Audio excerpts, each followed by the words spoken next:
Have you ever heard an African teenager speak English? And for a moment, you thought he was from the Philippines? It sounds almost impossible, doesn't it?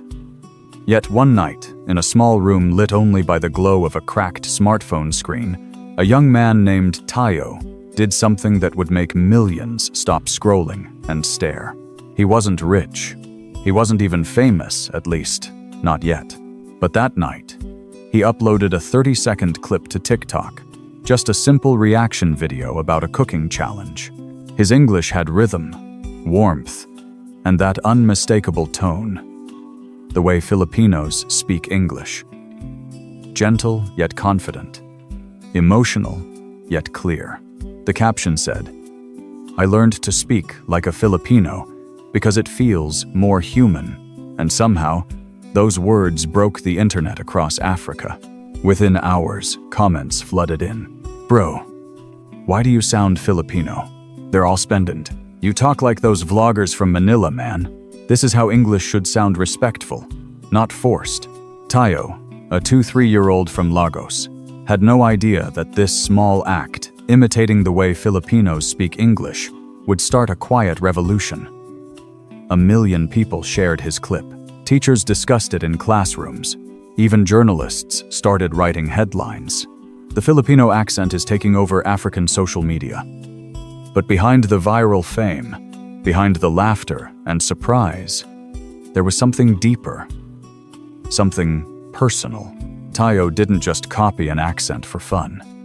He was chasing a feeling, one that had been missing from his world. Growing up in a noisy neighborhood in Lagos, Tayo always felt invisible. His father worked at a shipping yard. His mother sold rice and beans on the street corner.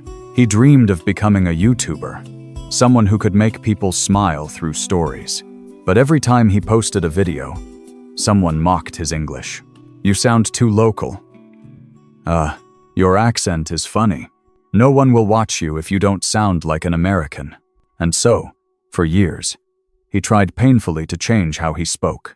He mimicked TV hosts from the US, practiced British pronunciation, even downloaded an app that taught neutral English. But no matter how hard he tried, it never felt right. It sounded hollow, like wearing someone else's skin. Then, one day, in the middle of a long night editing, Tayo stumbled upon a video from a Filipino vlogger. The man was sitting in a small room, drinking coffee, speaking softly to his audience. He wasn't trying to sound perfect. He wasn't trying to impress, yet every word felt real. There was something in that voice, sincerity, humility, and joy all at once. The man said, "You don't need to be rich to make people smile. You just need to speak with heart." That one line hit Tayo like thunder. He watched dozens more Filipino videos that week, travel vlogs, cooking tutorials, family moments, even sermons. What struck him was how the Filipino style of English didn't sound like a second language. It sounded like a bridge, a way to make people understand and feel at the same time. It was English, but Filipino at the core. In that rhythm, in that smile, Tayo heard something powerful. Kindness as a language. So he began to imitate it. Not mockingly, but respectfully. He watched how Filipinos blended warmth with clarity, how their words carried both discipline and heart. He practiced late at night, whispering phrases like "actually" and "you know," with that calm, melodic intonation. It wasn't just pronunciation, it was personality. He laughed as he tried, sometimes getting it wrong, sometimes sounding too dramatic. But it made him happy, happier than he'd been in years. Because for once, his voice didn't feel like an act. It felt alive. And so, when he recorded that 30-second TikTok clip, "I learned to speak like a Filipino because it feels more human." It wasn't a joke. It was his truth. The video spread like wildfire, crossing borders he'd never seen. A teacher in Kenya played it in her class to show students that good English doesn't have to sound Western. A priest in Uganda shared it on Facebook, saying, "This young man reminds us that language is about love." Even a small Filipino community in Cape Town invited Tayo to a live stream chat. And that's when he realized something extraordinary. It wasn't just Africans who admired how Filipinos spoke. Filipinos themselves were moved to tears, seeing someone from across the ocean honoring their way of speaking. One comment from a Filipino mother stood out. "My son used to be shy of his accent. But after watching you," he said, "Mama, maybe the world likes how I speak after all." "Thank you, Tayo." He read that comment 3 times. Then he sat quietly for a long while, because in that moment, he understood. What he thought was just an accent was actually a mirror of values. The Filipino way of speaking English carried respect, gentleness, and emotion, things the world often forgets to celebrate. But why did it connect so deeply with Africans? Maybe because both Filipinos and Africans share something ancient, the culture of community. The instinct to speak with heart, to honor elders, to make others feel seen. That's when Tayo decided this wasn't going to be just another viral trend. It would be a journey. He wanted to meet Filipinos, to understand where this way of speaking came from, not from grammar, but from spirit. And so, he began planning something bold. He told his mother, "Ma, I want to go to the Philippines."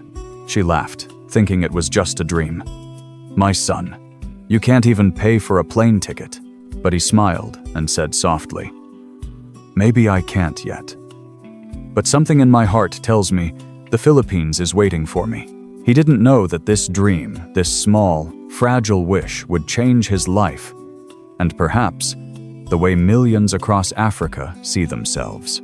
Because in the days that followed, a single video inspired thousands of young Africans to speak differently, not like Americans or Brits, but like Filipinos, warm, respectful, unafraid to sound human. And deep inside, for the first time, Tayo felt something he'd never felt before. Not shame, not struggle, but belonging. When the noise of his sudden online fame began to fade, Tayo found himself lying awake one humid night, listening to the distant hum of motorcycles and laughter drifting through the open window.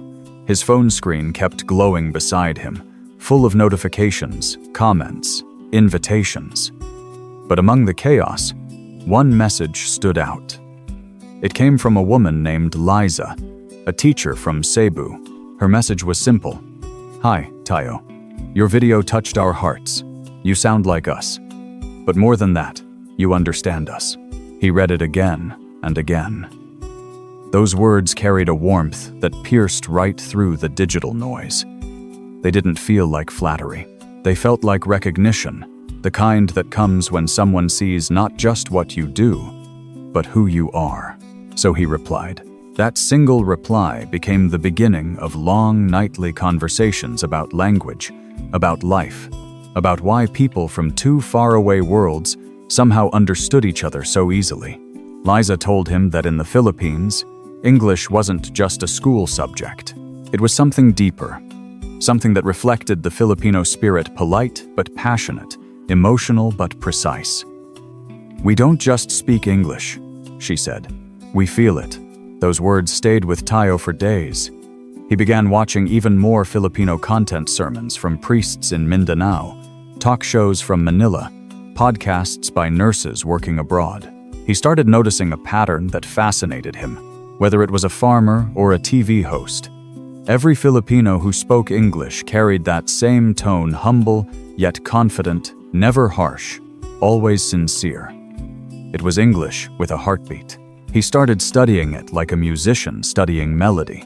Africans, too, began sharing their own experiences, how speaking English like a Filipino made people treat them differently. Softer, kinder, less judged. A Kenyan nurse wrote, "I started greeting my patients the way Filipinos do, gentle voice, calm tone, and they respond with more trust." A Nigerian teacher added, "I use the Pinoy English style in class now. My students listen better."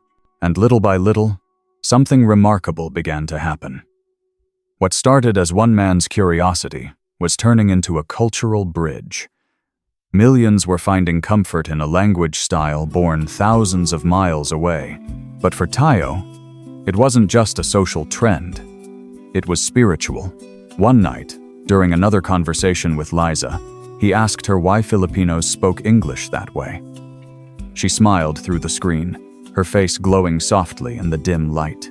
"Maybe it's because of how we were raised," she said. "We were taught to speak with Haya with humility. Even when we use English, it's never to overpower.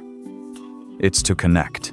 "Haya," he repeated slowly, tasting the word like something sacred. "It means shame?" he asked. "Not really," she said. "It means respect, a kind of self-awareness.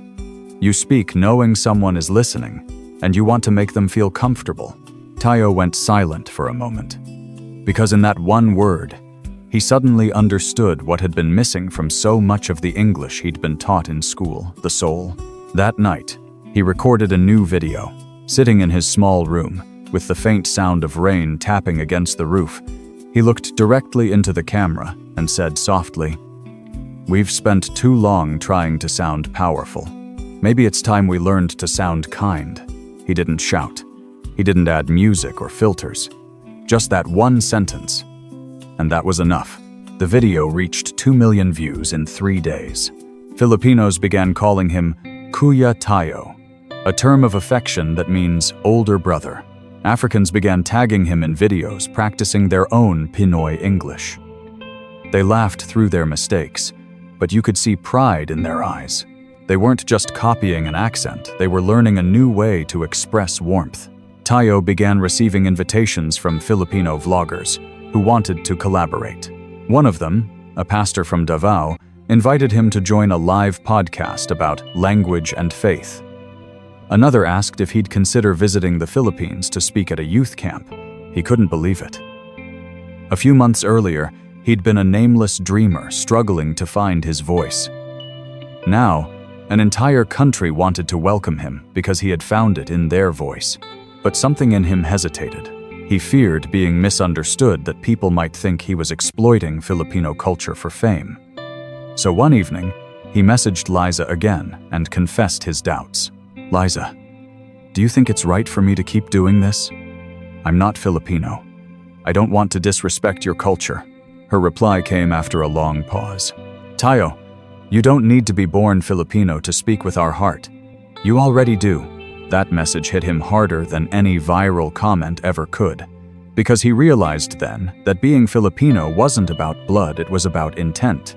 The intent to speak with care, to treat others with dignity, to use language not as a weapon, but as a bridge.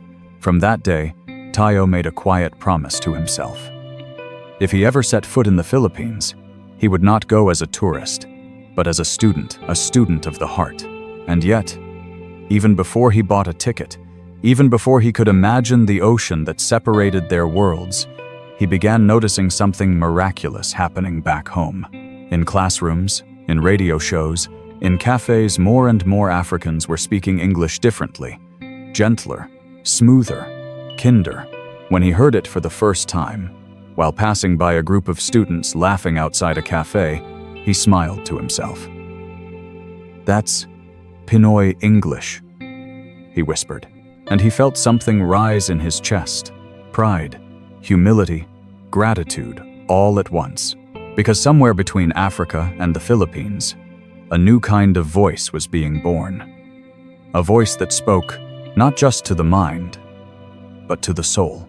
The airport in Manila buzzed like a hive, a soft chaos of laughter, rolling suitcases, and the scent of sweet bread floating from a nearby cafe.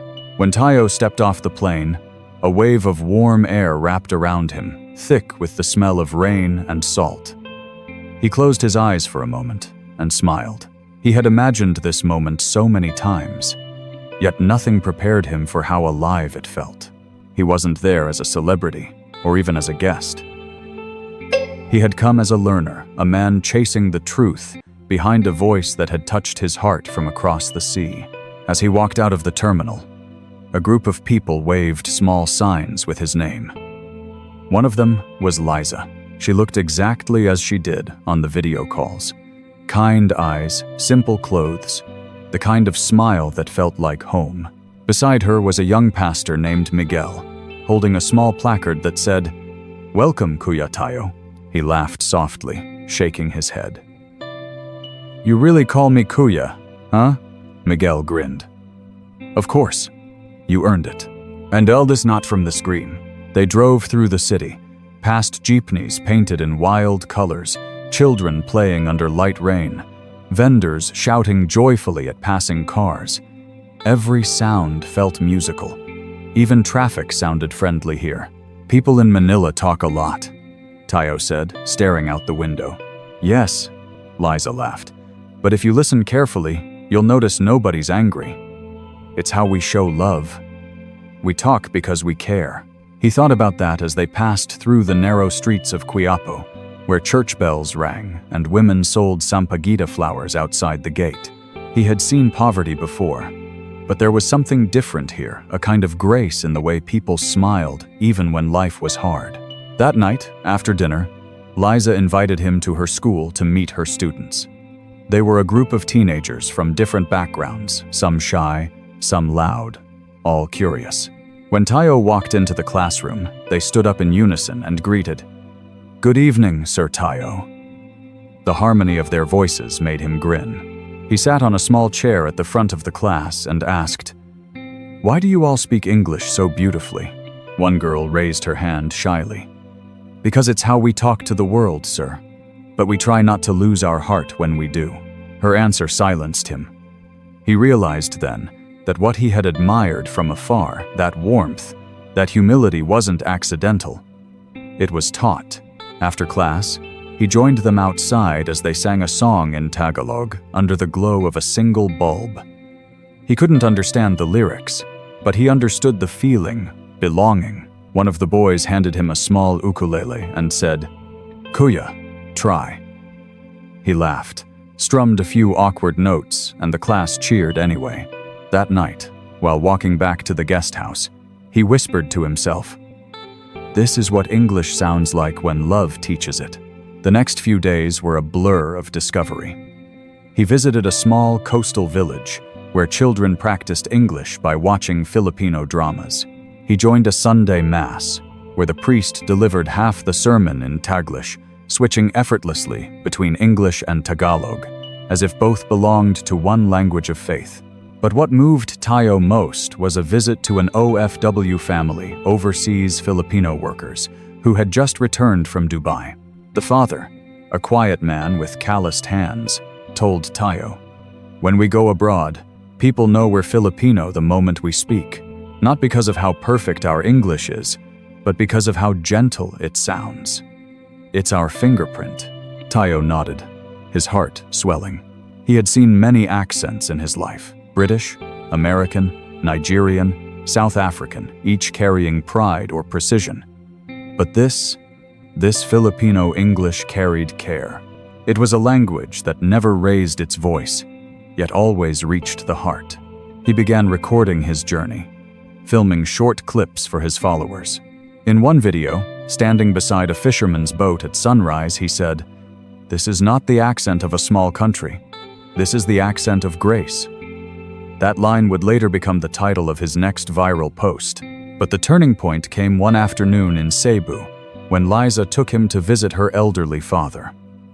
The man was sitting on a bamboo chair, sipping coffee, radio humming softly in the background. He had been an English teacher for 40 years.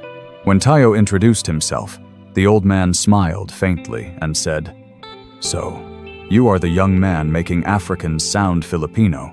If we can very solve." Tayo laughed nervously. "I hope that's a good thing, sir." The man leaned forward, eyes glinting. "It is, if you understand what it truly means." He motioned for Tayo to sit beside him. "When I was young," he began, "I told my students that language is not only for the brain, it is for the heart. The way we speak English is not to sound smart. It's to remind the world that we can be educated and still be kind." He paused, looking toward the open window where children played. The British taught us their grammar. The Americans taught us their style. But what we kept that was ours is compassion. That is why when you hear a Filipino speak, you feel something gentle, because every word carries a prayer. For a long moment, Tayo said nothing. The only sound was the faint chirping of birds and the man's slow breathing. He realized then that what he had been chasing all this time wasn't just a sound, it was a spirit.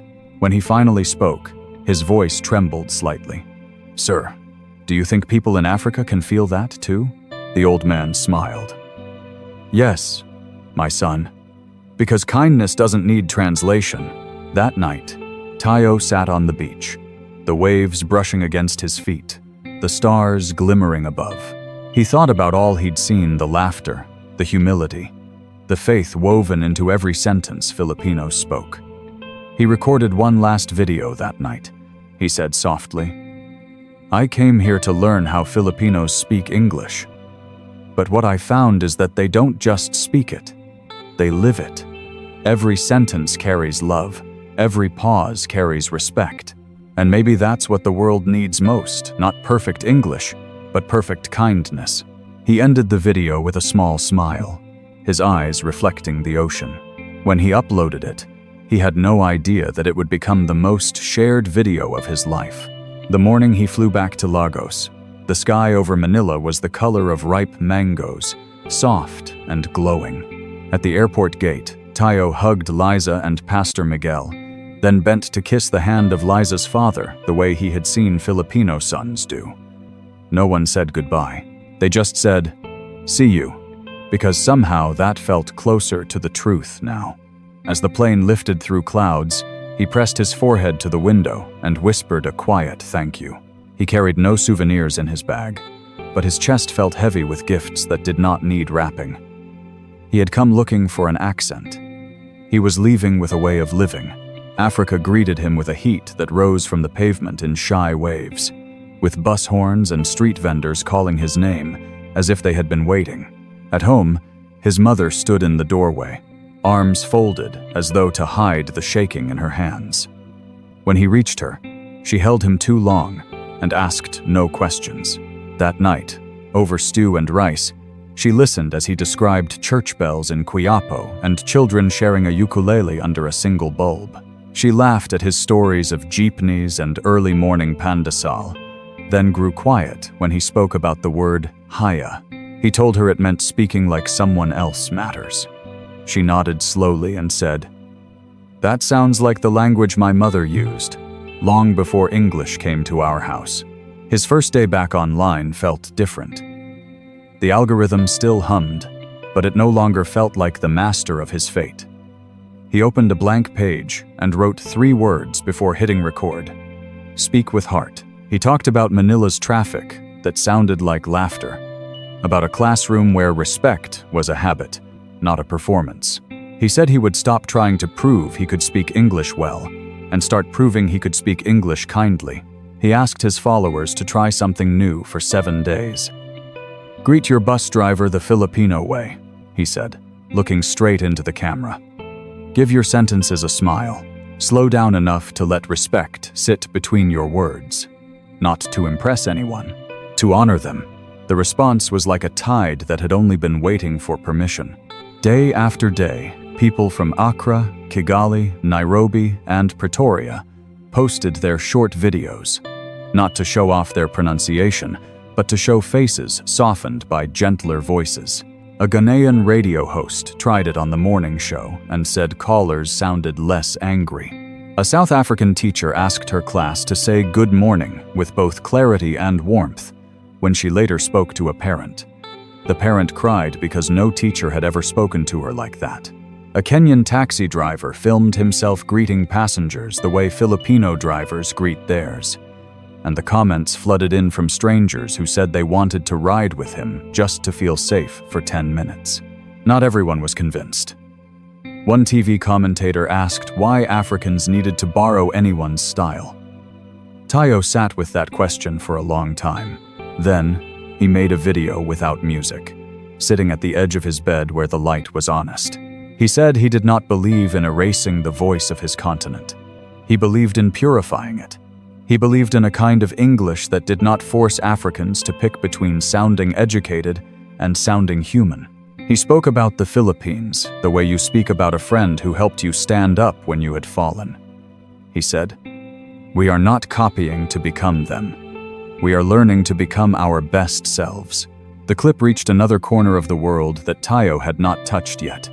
Church halls where elders sat on plastic chairs, kitchens where mothers prepped school lunches in the dark, hospital corridors where nurses learned to carry comfort in their voices because medicine sometimes arrived late. One evening, as he scrolled, he found a video that made his hands tremble. It was of a small prayer group in Uganda, where the leader opened in English but shifted into a gentle cadence that felt like a tide washing over rocks. After the prayer, a woman in the back raised her hand and said, "I used to be shy to speak English in front of others, but when I heard how Filipinos do it, I felt like my heart was allowed to come with my words." Tayo began receiving invitations again, this time closer to home. A university in Ghana asked him to speak on language and dignity. A Lagos radio station offered him a weekly slot called the Gentle English Hour. He said yes to the ones that felt like service, and no to the ones that felt like spectacle. At the university, he did not stand at the podium.